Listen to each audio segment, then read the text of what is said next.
joining us now is the 11th District LA City Councilwoman Traci Park. Traci, thank you so much for joining us this morning. We know you're incredibly busy. I'm curious about what moves the City Council is considering right now, considering the current situation, and then these high winds, what may happen in the relatively near future.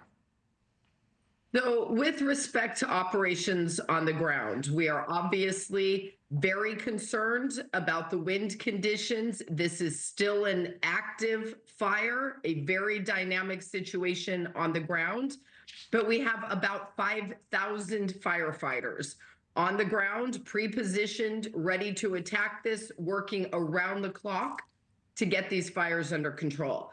So we are keeping very close eyes on this, and we urge everyone to continue to follow all directions that they're being given by police and law enforcement authorities. We already know the scope and the extent of the devastation in the Pacific Palisades is unlike anything that we have ever seen in Los Angeles before. Yesterday, I introduced a package of legislation, 24 motions, to establish a plan for recovery for Los Angeles. The legislation includes everything from a top to bottom incident review that will cover the cause and response to the fire, to housing relief, debris removal, environmental remediation, long-term financing for infrastructure and facilities. It lays the foundation for us to do this. One of the other important components is that it creates an ad hoc committee for the recovery of Los Angeles so we can bring some structured oversight and management to the various federal and state agencies and resources, as well as our own city departments that are going to be necessary to recover and rebuild here in Los Angeles. Yeah, you know, tens of thousands, as you know, have already evacuated. There are thousands more waiting on the sidelines to see if these winds pick up, if they may need to evacuate. What are your biggest concerns as we look ahead?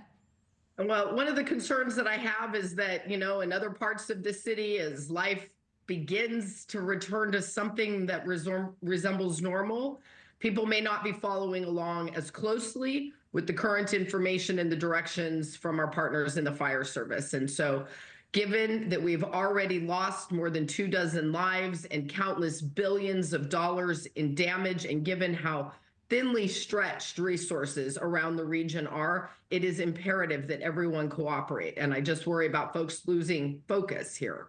Yeah. Is that your biggest message to constituents at this hour? My biggest message is to my constituents in the Pacific Palisades. We are leveraging every resource, and we will invest every available dollar to create a pathway for these folks to rebuild and come home. Yeah, comforting to hear, I'm sure. You know, what is the city hearing now from first responders who are on the front lines of this crisis fighting these flames?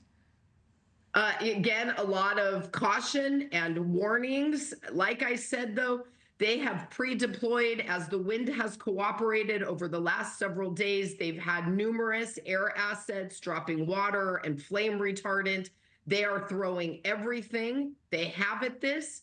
And I am very grateful to not only the men and women of the LAFD who have been on the front lines of this from day one, but to all of our partners at CAL FIRE and from all over the country that have come to Los Angeles to help support this heroic effort to save our city.